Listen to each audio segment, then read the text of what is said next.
For most of human history, plastic was immortal. If you were a scientist living 70 years ago, you believed synthetic plastic was a biological dead end.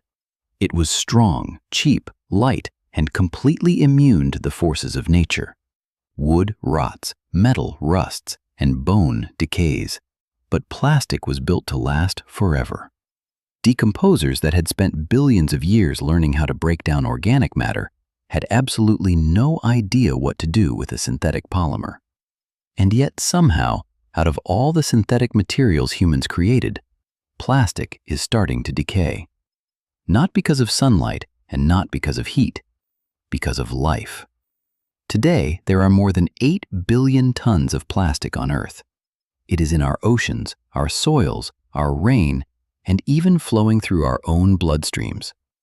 But we never planned on sharing the planet with an organism that could eat it. No scientific laboratory sat down and said, we should invent a microbe that digests synthetic trash. Plastic-eating bacteria were created by accident. And the strangest part is that these microbes evolved right under our noses, in our trash heaps, before we even realized what was happening. To understand how this happened, you have to imagine the world in the mid-20th century. Humans had just unlocked the secret to mass-producing synthetic polymers. Almost overnight, we began wrapping our entire civilization in plastic. Life was convenient. We could package food, manufacture medical supplies, and build cheap goods that would never break down. But at the edge of every human city, just outside our vision, our waste began to pile up. Now, here is the important part. Humans are incredibly messy.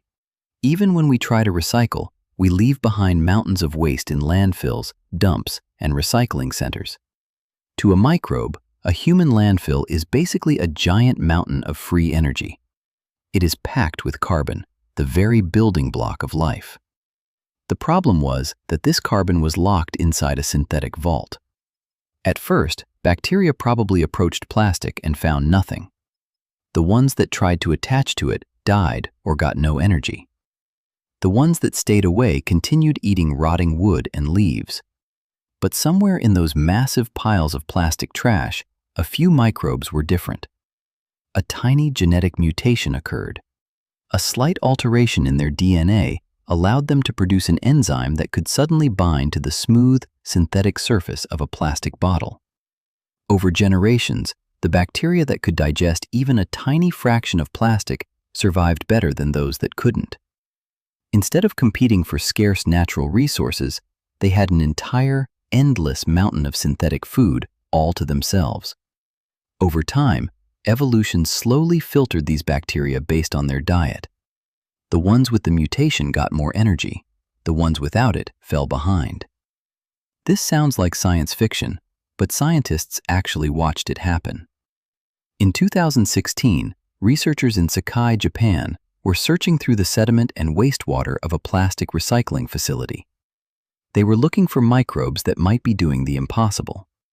And there, in the dirt, they discovered a brand new species of bacteria, Ideonella sakaiensis.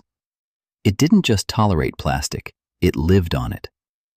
The researchers discovered that this tiny organism had developed a highly specialized two-enzyme system. The first enzyme, which they named PETase, chemically slices the long, tough polymer chains of PET plastic into smaller parts. The second enzyme, MHEtase, breaks those parts down even further into basic organic molecules that the bacteria can safely eat for fuel. Think about how extraordinary that is. PET plastic was only patented in the 1940s. In less than 80 years, a microscopic organism managed to run through an evolutionary speedrun, designing a brand new biochemical key to open a synthetic lock that had never existed in the history of the universe. And just like the wolves we domesticated, once we realized what these microbes could do, we began altering them too. Scientists in labs have started using genetic engineering to tweak the structure of PETase. By accident, researchers actually ended up creating a mutant version of the enzyme that digests plastic even faster than the wild bacteria can. We are actively domesticating these microbes in our laboratories, breeding them to be faster, stronger, and hungrier.